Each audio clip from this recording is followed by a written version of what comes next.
সুপ্রিয় দর্শক মণ্ডলী, আপনারা যেখান থেকে আমাদের অনুষ্ঠান দেখছেন সবাইকে সুস্বাগতম আমাদের সাপ্তাহিক নিয়মিত আয়োজন সত্যের সন্ধানে।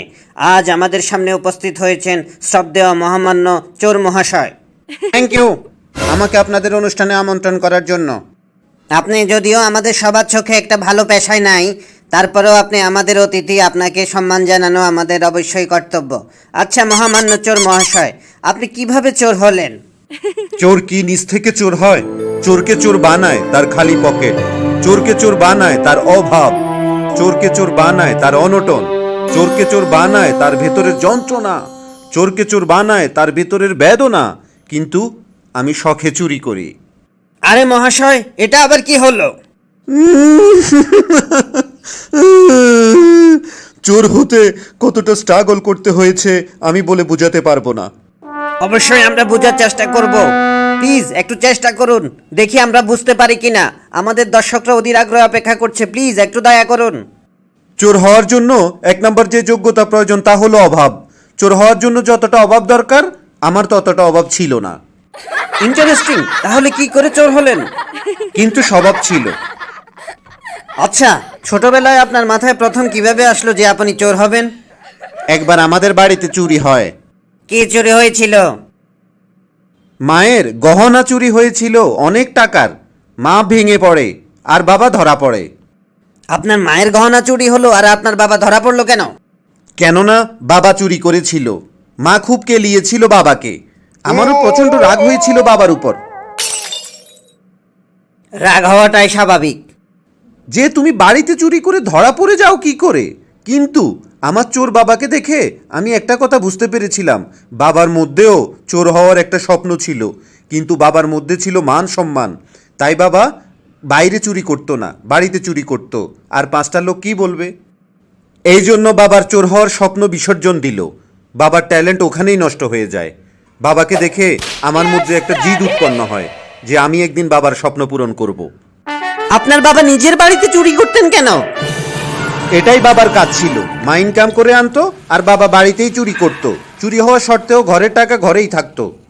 এতে কি লাভ হতো? এতে অনেক লাভ হতো। বাইরের চোর কোনো দিনও আমাদের বাড়িতে আসেনি, কেননা বাইরের চোর জানতো ভিতরে অলরেডি একটা চোর আছে। আচ্ছা চোর মহাশয়, এবার আপনার জীবনের প্রথম চুরির অভিজ্ঞতা যদি আমাদের একটু শেয়ার করেন। প্রথম চুরির কথা মনে হলে চোখে জল চলে আসে। মানে কি আপনি ইমোশনাল হয়ে যান? না না না, প্রচণ্ড কেলিয়েছিল, ধরা পড়ে গেছিলাম, ওটা মনে পড়ে যায়। কি চুরি করেছিলেন আপনি? মোবাইল ছিনতাই করতে। কিভাবে ধরা পড়লেন? প্ল্যান ছিল যে মোবাইল ছিনতাই করে বন্ধুর বাইকে উঠে পালাবো। বন্ধুকে বলেছিলাম যে বাইকে স্টার্ট করে রাখতে, আমি ছিনতাই করে আসব, তারপর আমরা পালাবো। আমি ছিনতাই করে বন্ধুর বাইকে উঠি, কিন্তু বন্ধু পালায়, মানে বাইক ছেড়ে পালায়। তারপর সবাই মিলে আমাকে ইচ্ছা মতো কেলায়। বেমান দুনিয়া। সামান্য একটা মোবাইল চুরি করলাম আর সবাই মিলে আমাকে মারলো। পরিশ্রম করে টাকা ইনকাম করার লোক কি বুঝবে চুরি করা কতটা কষ্টের?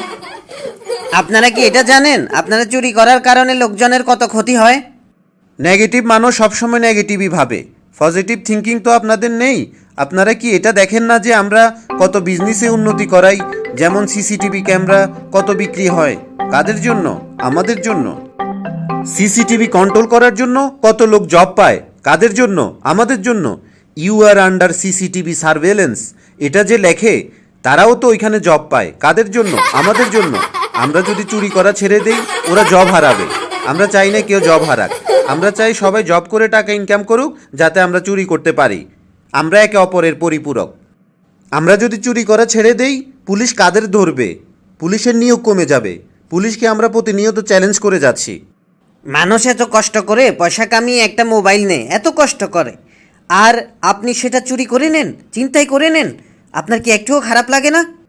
এখন লাগে, খারাপ লাগে, তাই আমরা ওটা ছেড়ে দিয়েছি। এখন আমরা গিয়ে জানালা দিয়ে মোবাইল নিয়ে নেই। আরে আরে আরে আরে, এটা কেমন কথা হলো? এটাও তো চুরি হলো। প্রিয় দর্শক মণ্ডলী, আমাদের হাতে সময় শেষ। আজকে এই পর্যন্তই। আগামী পর্বে আপনাদের সাথে দেখা হবে নতুন কোনো অতিথিকে নিয়ে। প্রিয় চোর মহাশয়, আপনিও ভালো থাকবেন, চুরি একটু কম করে করবেন। ধন্যবাদ সবাইকে। Thanks for watching my video.